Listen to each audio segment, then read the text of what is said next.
The notification didn't ping. It vibrated against my ribcage like a cracked bone, a single, violent buzz in the breast pocket of my suit jacket. I was standing at the head of the mahogany conference table, holding a crystal tumbler of sparkling water, midway through a toast. We had just closed the Project Helios migration, a nightmare of a server integration that I had personally shepherded for 18 months. It was a project that was projected to save the company $12 million annually. To Elias, the CEO, Julian Vance said, raising his glass. His teeth were veneered to a blinding, unnatural white, for steering the ship through the storm. Everyone clapped. My team, the exhausted engineers who hadn't seen the sun in 3 weeks, smiled wearily. I took a sip of water, feeling the warmth of validation. I checked my phone discreetly as the applause died down. The warmth in my chest turned to absolute ice. You don't get a mandatory touch base with the head of HR 15 minutes after a victory lap unless you are being executed. The timing wasn't accidental, it was surgical. They waited until the project was delivered, until the code was stable and the keys were turned over to cut the cord. I looked up at Julian. He was already checking his watch, his eyes sliding off me like I was made of glass. He knew. He had probably approved the calendar invite before he even poured the water. "Excuse me," I said, setting the glass down. "I have to take this." I didn't walk to the HR office. I marched to my own funeral. The room smelled of stale sanitizer and corporate gaslighting. Silas Vane sat behind a desk that was completely empty save for a single manila folder and a bottle of expensive mineral water. Beside him sat Marcus, my direct manager for the last 7 years. Marcus, the man whose mortgage application I had helped look over, whose kids' fundraiser I had donated to. Marcus was staring intently at a smudge on the window, refusing to make eye contact. "Elias," Silas said. His voice was smooth, frictionless like AI-generated audio. "Please have a seat." I didn't sit. "I just saved this company $12 million a year, Silas. Is this how you say thank you?" Silas sighed, a microscopic deflation of his shoulders. "This is not a reflection of your performance, Elias. This is a strategic realignment. As OmniStream pivots toward AI-driven logistics, your role as Director of Legacy Systems has been identified as redundant." Redundant, the word hung in the air like toxic smoke. "Redundant," I repeated. "I built the architecture you're pivoting to." "And we appreciate that," Marcus finally spoke, his voice cracking. He still didn't look at me. "But the board, the new direction, it's out of my hands, Eli." Silas tapped the manila folder. "We've prepared a separation package. It's generous, considering the circumstances." I sat down then purely because my legs felt like they might give out. I opened the folder. I expected a lowball. I expected an insult. I did not expect a slap in the face. 2 weeks of pay for every year of service, capped at 10 weeks. Cobra coverage for 1 month. A mandatory NDA, barring me from disparaging OmniStream. A non-compete clause for 18 months. I looked up, laughing a dry, jagged sound that scraped my throat. 10 years. You're offering me 10 weeks of pay and a non-compete that effectively bans me from my industry for nearly 2 years. This is a joke. "It is standard policy," Silas said. There it was, the villain of the story, standard policy. "Actually, it's above standard. We usually cap severance at 8 weeks. We fought to get you 10. "You fought," I said to Marcus. "I did," Marcus whispered, looking at his shoes. "This is non-negotiable," Silas continued, his voice hardening. "If you sign by end of day Friday, we can expedite the check. If not, the offer reverts to the statutory minimum. You want me to sign away my rights, my voice, and my ability to work for 10 weeks of pay." "We want a clean transition," Silas said, standing up. "The meeting was over.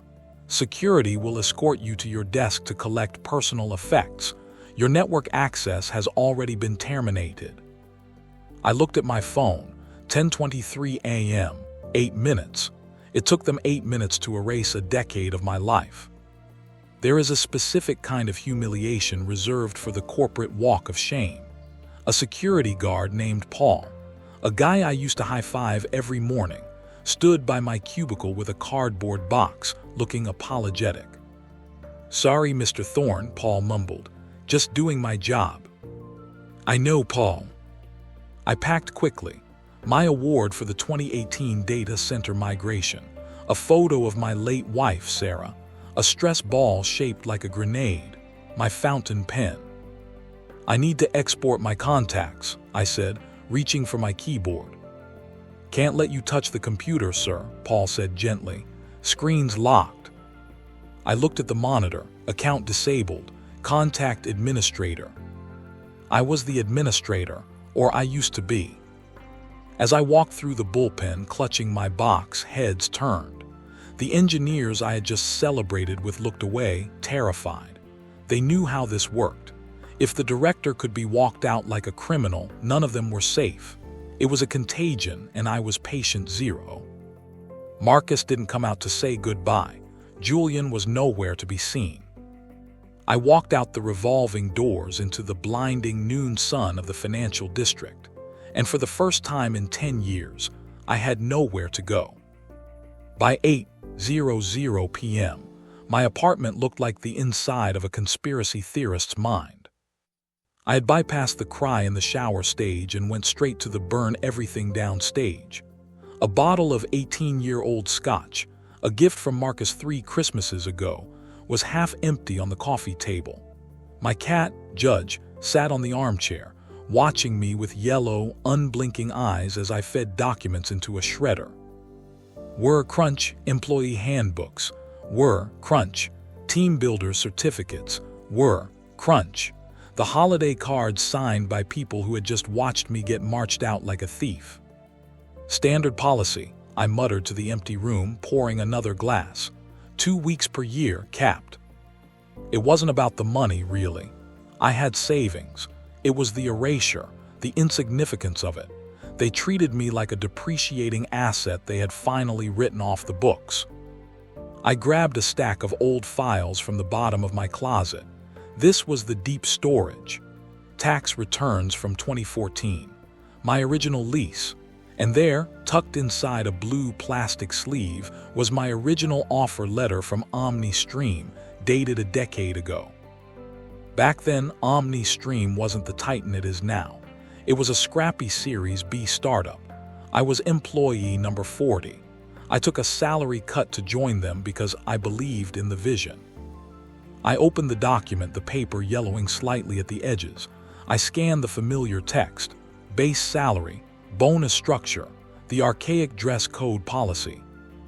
I turned to the addendum: equity incentive plan grant class A. I remembered the stock options. Over the years, I had exercised some, sold some to pay for Sarah's medical bills and let the rest sit. But the company had gone through 3 different mergers and a private equity buyout since then. I assumed my unvested shares, the refreshers they gave me every year to keep me golden handcuffed, were gone. That's how it usually works.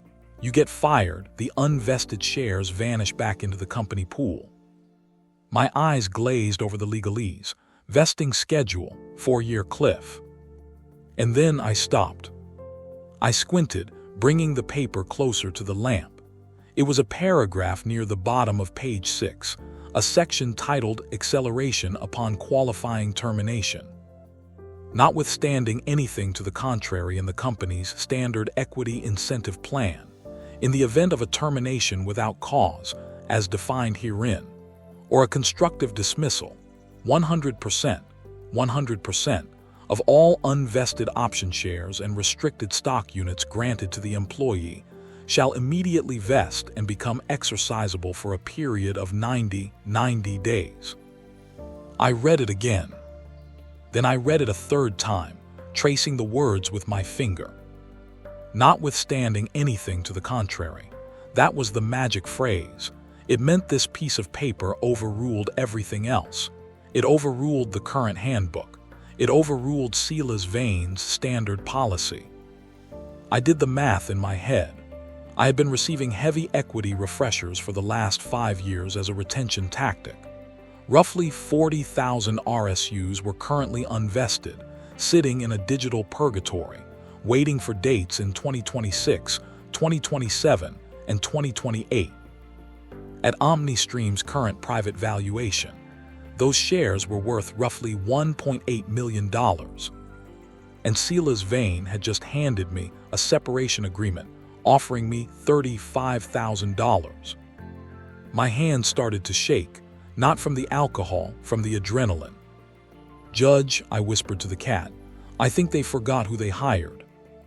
Vera Steele did not work in a glass tower. She worked in a converted brownstone in Brooklyn that smelled of old leather, expensive perfume, and victory. She was a legend in the employment law circuit, the kind of lawyer who didn't just win settlements. She dismantled executives for sport. I sat across from her the next morning, nursing a hangover and a coffee.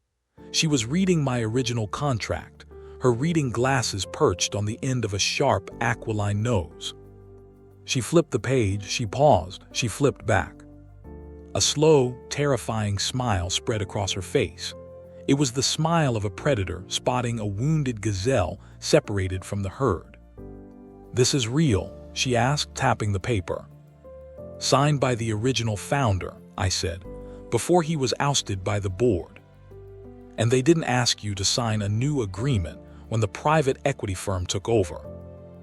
"They tried," I said. "I refused. I told them I liked my original terms. They were so busy with the merger they let it slide. Marcus told me it was just paperwork and not to worry about it." Vera laughed. It was a dark, delightful sound. "Oh, Marcus, you sweet, incompetent fool." She leaned back, steepling her fingers. "Here is what happened, Elias. When the new HR regime came in, Silas and his goons, they digitized everything. But they likely only migrated the standard templates. They didn't audit the physical legacy files of Employee 40. They have no idea this clause exists." "So what do?" I asked. "Do I show them?" "God, no," Vera said, recoiling as if I had suggested we eat raw pigeon. "If you show them now, they will panic. They will try to find cause to fire you retroactively.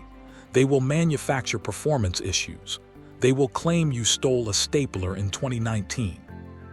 Then what?" "We set the trap," Vera said, her eyes gleaming. "We need them to confirm, in writing, unequivocally, that your termination was without cause. We need them to lock themselves into that narrative so tightly that they can't escape it when we drop the hammer." She pulled a legal pad toward her. "We are going to play the confused, defeated employee. We are going to ask for clarification. We are going to be so pathetic that they won't even consult their legal team before replying." I spent the next 2 days sweating through my shirt. Every impulse in my body wanted to scream at them, to storm back into the office and wave the contract in Julian's veneered face. But I trusted Vera. I wrote the email exactly as she dictated.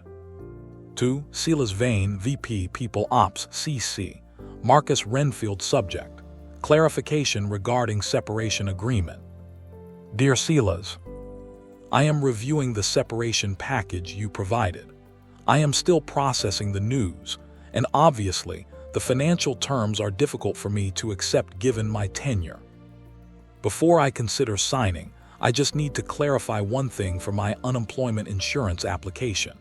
Can you confirm that this termination is strictly due to the strategic realignment and restructuring you mentioned, and not due to any performance issues or misconduct on my part? I need to be sure there is no cause listed on my file. Regards, Elias. I hit send. The wait was agonizing. Judge the cat stared at me, judging my anxiety. If they were smart, if they were competent, they would run this by legal. Legal would pull my full file. Legal would find the legacy contract. Legal would see the $1.8 million liability and offer me a settlement before I even asked. But corporations like OmniStream aren't smart.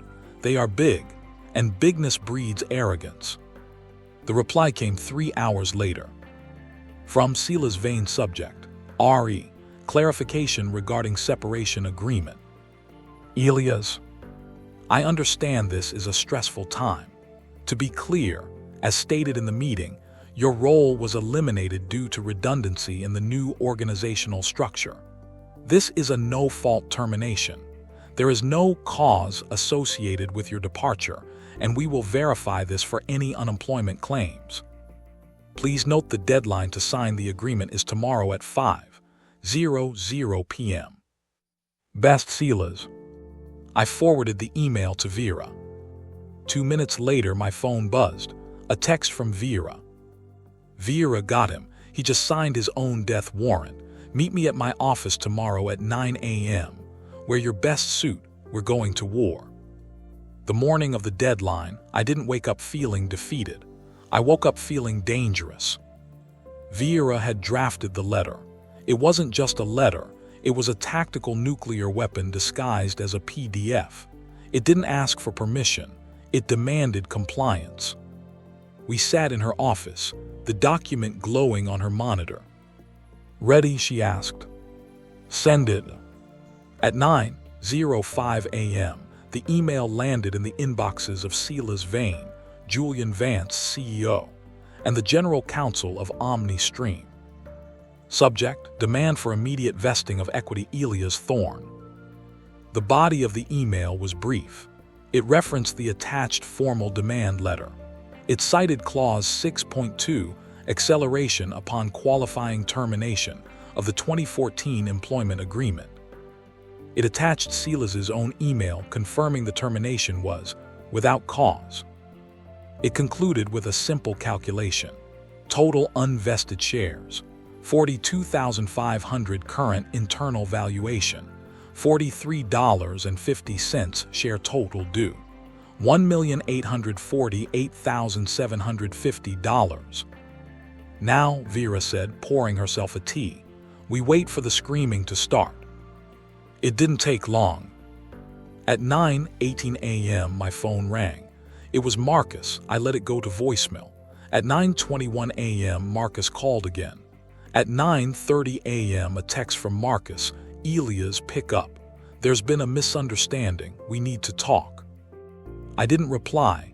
I was following Vera's strict instructions, radio silence. We had stated our terms. We were not here to negotiate. We were here to collect. By 11:00 a.m., the OMG text arrived. It came from Sarah, a junior analyst still on my old team who I had mentored. Sarah, dude, what is happening? Selas just sprinted out of his office looking like he saw a ghost. Legal is swarming the conference room. Marcus looks like he's going to vomit. I smiled. The grenade had detonated in the bunker. They were scrambling. I knew exactly what was happening in that room. They were pulling the physical archives. They were dusting off the 2014 binders. They were realizing that in their haste to streamline and pivot, they had failed to do basic due diligence on their longest tenured employee. At 1:00 p.m., an email arrived from OmniStream's general counsel, a man named Sterling Archer, no relation, but just as pompous. Subject, urgent meeting request. Mr. Thorne, we are in receipt of your counsel's letter. We believe there are significant discrepancies regarding the interpretation of the superseded contract.